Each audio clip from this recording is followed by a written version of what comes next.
This presentation of Awe, Aging with Expectation, is an honor and memory of Dr. Francis Macnab, who transitioned from this life to the great mystery of something more.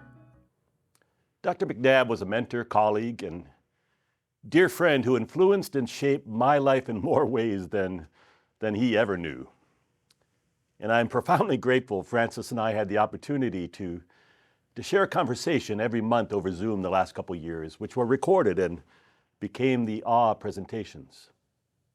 And it seems appropriate as we grieve the loss of someone who made such a profound contribution to psychology, psychotherapy, education, and theology worldwide, and who wrote many books, including Life After Loss, that we spend a few minutes reflecting on grief. You know, loss is an unavoidable part of our lives. It starts the day we're born, when we lose the safety of the womb. And then it seems that life is one big series of losses. You know, honestly, life is heartbreaking. And the challenge is to prevent our hearts from being rigid and brittle, breaking apart into 1,000 shards with sharp edges causing harm to ourselves and others. And the challenge is to keep our hearts supple so that our hearts actually break open, increasing our capacity to live and to love in spite of our losses. The poet Mary Oliver wrote a poem called Heavy, as a way to cope with the death of her longtime partner in life. And she wrote, "It's not the weight, but how you carry it. Books, bricks, grief. It's how you embrace it, balance it, carry it when you cannot and would not put it down." Now, every single one of us is carrying grief of some kind. I mean, if you risk loving, if you risk caring deeply, if you risk engaging in life, you will experience loss and grief. So the question isn't how can we avoid the pain of grief? The question is how can we carry the weight of grief in a way that enlarges our life and doesn't diminish it. The art of living well is to carry your grief in one hand and your gratitude in the other hand and allow both to expand your heart. So in memory and honor of Dr. Macnab, I'm going to offer 4 takeaways for carrying the weight of our grief with grace and courage. Did you notice Dr. Macnab? He always had 4 takeaways.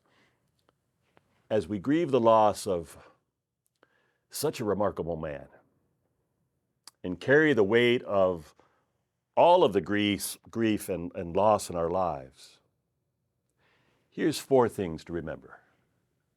First, let yourself grieve.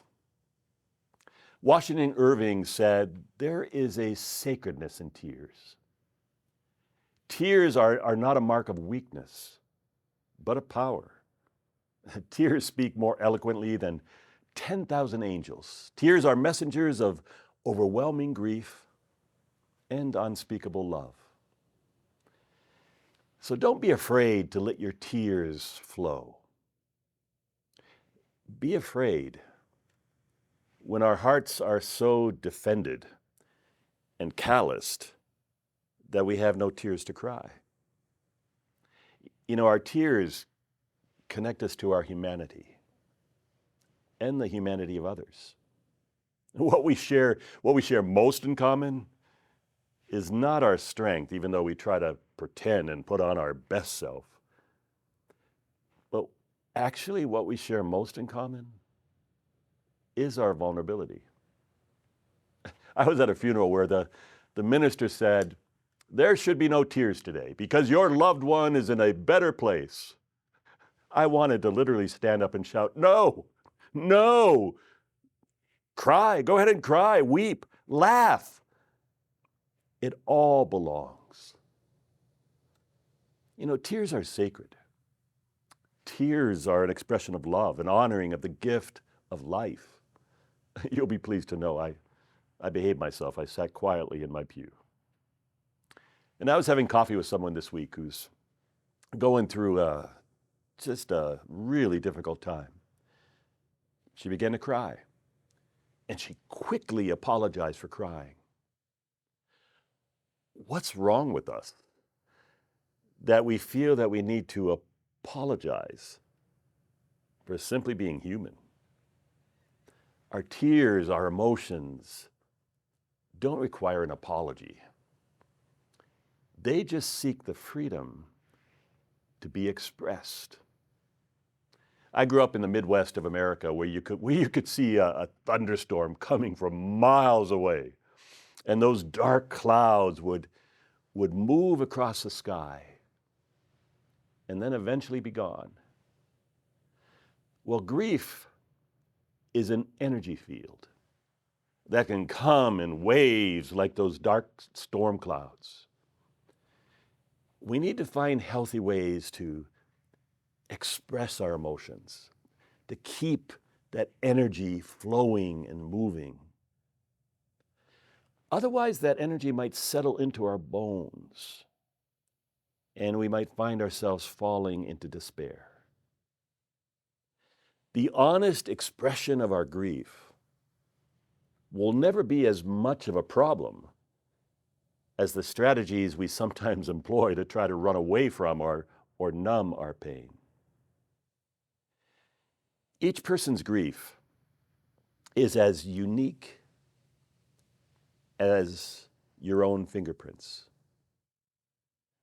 What we hold in common is the need for our grief to be expressed in some way and witnessed. Research in neuroscience has revealed that, the part of the brain impacted by life's trauma and life's grief begins to heal when we find safe places to express our grief, to tell our stories. Healing begins when there's space to own our pain, to really feel our pain, and to express our pain in safe and healthy ways. So the first takeaway, you don't have to put on a brave front, pretend to be strong. Give yourself permission to grieve. Sacred scripture reminds us, there is a time to laugh, and there is a time to weep. And the second takeaway, for carrying the weight of our grief with grace and courage, is to stop asking why. Another great theologian and inspiration also died recently, Rabbi Harold Kushner. Rabbi Kushner wrote many books, including the well-known one, Why Do Bad Things Happen to Good People? He actually wrote that book to cope with the weight of his grief over the death of his son. And Rabbi Kushner said, even after 40 years, I continue to think about my son every day like a tongue probes a missing tooth. We often think the goal is to somehow overcome or get over the painful things that happen in our lives. I mean, we say to each other, oh, you'll get over that. Well, the goal isn't to get over it. The goal isn't to overcome. The painful things that happen are actually part of our story and will always be part of our story. However, it's not the whole story or the end of the story. And our spiritual work is to carry our grief in a way that enlarges us and doesn't diminish us. Let me let you in on a little secret. Everything doesn't happen for a reason. Some things just happen, and it hurts. I remember when my dad died, I received a card from a friend that said, I remember what it said. It said, I'm sorry, man. This really, really sucks. And I was surprised that the floodgates of my tears opened. I just sobbed. Mostly because my friend didn't try to explain my suffering or comfort me with platitudes. He just simply acknowledged my pain. The reality is life isn't fair. In fact, life can be brutally cruel. And there isn't always an explanation. Rabbi Kushner said, I'm a better man, a wiser, stronger man, a more compassionate man. I'm a much better rabbi due to the weight of grief I've been forced to carry. Would I give it all back if I could have one more day, even one more minute with my son? Of course I would. But I can't. All I can do is face the darkness of my grief, and trust that's where God dwells. Now, Kushner said a turning point in his healing came when he actually stopped tormenting himself by trying to ask why and come up with answers. Why did this happen? Why did God allow this to happen? We know there are no helpful or satisfying answers to that question. To live well is to be able to live without explanation. There are no, and this is from somebody who deals in theology, there are no satisfying answers that will solve the problem or take the pain of grief away. We have to learn to live in the tension where the answer is that there is no answer. So Kushner said, instead of asking why, I began to ask a different question. Now that this has happened, how do I respond? How do I carry this? How do I live in a way that continues to affirm life? How do I choose love even though my heart has been broken? A third key. Remember 4 keys. A third takeaway to carrying the weight of grief. I think Dr. Macnab would put it this way. Let the light in. You know, when everything feels wrong in the world, is actually the most important time to search for and celebrate the things that are right. Our souls need space for joy and beauty and gratitude most when fear, trauma, and grief are working overtime to fill every nook and cranny. Dostoevsky said, the world will be saved by beauty. I think in many ways we will be saved by beauty. Dr. Macnab would remind us, he'd remind us that when grief threatens to overwhelm, that's the time to notice the flowers. To take time to immerse yourself in that painting from Van Gogh. To listen to Mahler's Symphony No. 4. To delight in the laughter of a child. When we can see that the grief we're carrying, when we can see that life's grief is not the whole story, it actually helps us to live the story of grief with grace and courage. You know, looking for beauty, letting a little light in. I mean, doesn't deny the reality and the pain of our grief and loss. It actually changes the way that we are present to our grief. Now imagine your life as a stained glass window, with each pane of glass representing different parts and different relationships in your life. And the light is coming in. And inevitably, we experience loss. And one of the panes of glass darkens until it becomes pitch black. Now, our tendency as human beings is to press our nose against that dark pane of glass, trying to see through it.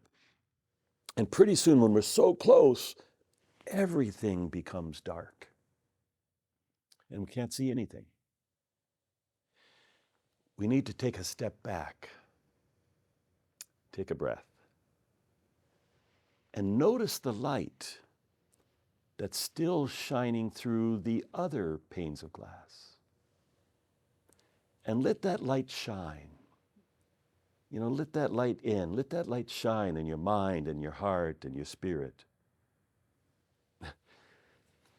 And lastly, as I said, Dr. Macnab loved to give 4 takeaways.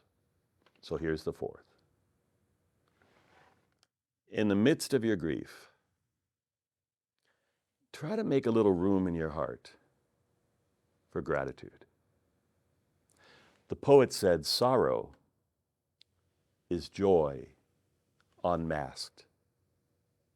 We weep for that which has actually been our gift and our joy.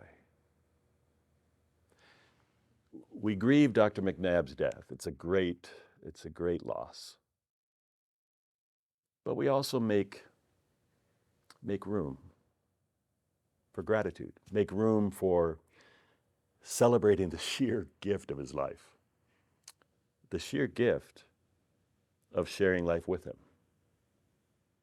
I mean, Dr. Macnab knocked down walls that confine the mind and the spirit. And he set our feet in spacious fields. I mean, he watered the seeds of hope within us. He encouraged us to hold room in our hearts for the unimaginable. So as we remember Dr. Macnab and his rich legacy, as you remember the people in your life who have transitioned to the great mystery of something more, don't look for those people only in your memories. As I think of Dr. Macnab, we will find his presence beside us, whenever beautiful music enlarges our spirits, whenever poetry creates a language for the soul for which there is no defense. We will find his presence beside us whenever flowers splash the world with color in the spring, whenever light reflects off the glass and we see things differently.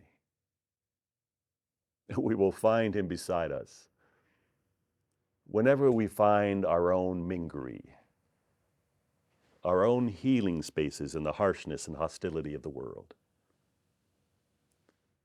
Whenever we have a sense of the sacred presence, the good spirit he was always pointing us towards.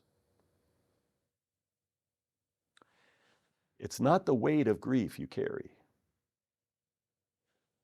but how you carry it. So remember, give yourself permission to grieve. Stop asking why. Let the light in. Make a little room in your heart for gratitude. The art of living well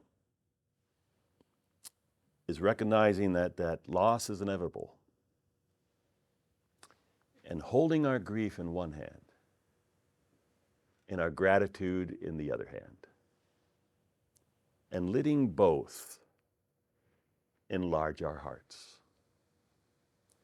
Henry David Thoreau said, the only remedy for a broken heart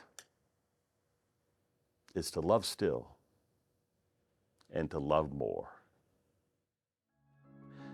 Dr. Macnab, may the rich legacy of your life continue to inspire us to enter each day with courage, aware of the fragile gift of every breath, to look for joy hidden under every rock, and to be grateful for the gift of those who walk this journey beside us.